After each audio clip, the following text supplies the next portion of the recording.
This is the Matterhorn, an iconic mountain within the Alps, and its impressive look is a part of World Update 6 for Microsoft Flight Simulator.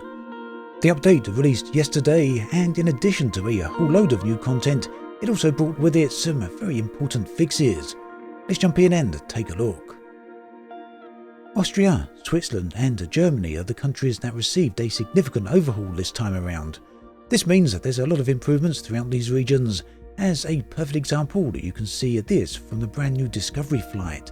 The Alps now look seriously impressive. Numerous towns and cities have also benefited from this upgrade, which has made Innsbruck in Austria one of my now favourite locations to fly. What a beautiful location, it's hard to deny, right? Now that's not to say there hasn't been a few issues. On my secondary PC, Innsbruck has these strange spikes in the terrain, which seem to be disappearing as you get closer to them. Whilst these spikes aren't present on my main PC, other people have noticed them on their own computers.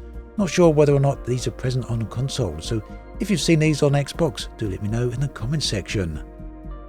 New photogrammetry cities include Hamburg and Vienna, amongst numerous others. Now, one thing that Asobo stated this update would do is fix the terrible graphical pop-in and pop-out that was delivered in Sim Update 5. After some testing, I've been able to confirm that this issue does indeed seem to have been fixed. The problem was caused by some very heavy-handed graphical culling that was used to help increase frame rate performance. In short, graphical culling is the removal of any graphical assets that are not currently required within the current field of view. If the computer doesn't have to process them, this in turn frees up resources which can then improve performance and frame rate. So while Sim Update 5 changed the way the sim handled culling, it was also a little overzealous with it. This resulted in a lot of pop-in and pop-out in certain circumstances, usually when panning the camera, using head look, or simply looking around in VR. World Update 6 has a new option in the graphics menu called Off-Screen Terrain Pre-Cache, and this allows you to set how much or how little off-screen culling occurs. There's 4 options to choose from: low, medium, high and ultra. Low results in the most obvious culling, as you can see on the screen right here, whilst ultra results in virtually no noticeable culling at all. In my tests on my own PC, there didn't seem to be any dramatic performance change when switching between low and ultra.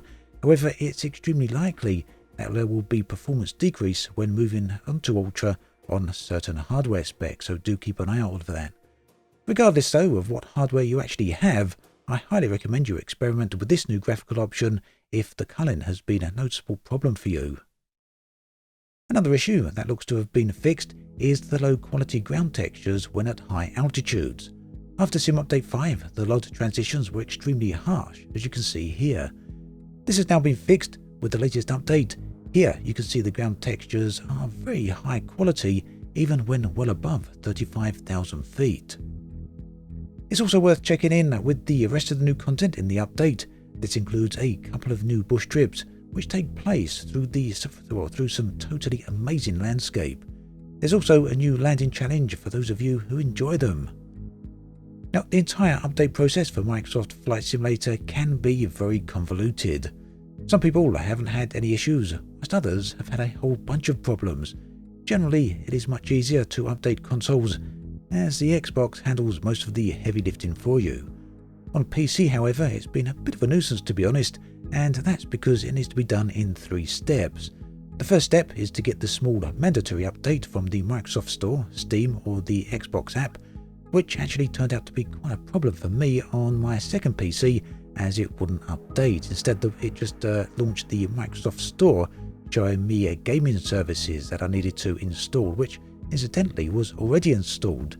If you have that problem, it'll take you into a bit of a loop, but there is a solution posted in the video description. Do check that one out. Otherwise, just update through Steam or the Xbox app if that works for you. Once you have that, you can launch the game to obtain the roughly 2.5 GB update, which will update the bulk of World Update 6. Once you have all of that and you're actually inside the sim, then head on over to the in-sim marketplace to download the rest of World Update 6, which is roughly 5 GB in size. Once you have all of that, then you should be good to go. Now, I know many of you have joined up on Xbox. This will be the first brand new world update for you. Of course, the previous 5 world updates are also available through the in-sim marketplace, but this will probably be the first time you've actually experienced this as an update. World updates do offer a whole load of new content. World Update 7 is due, I believe, in October or November.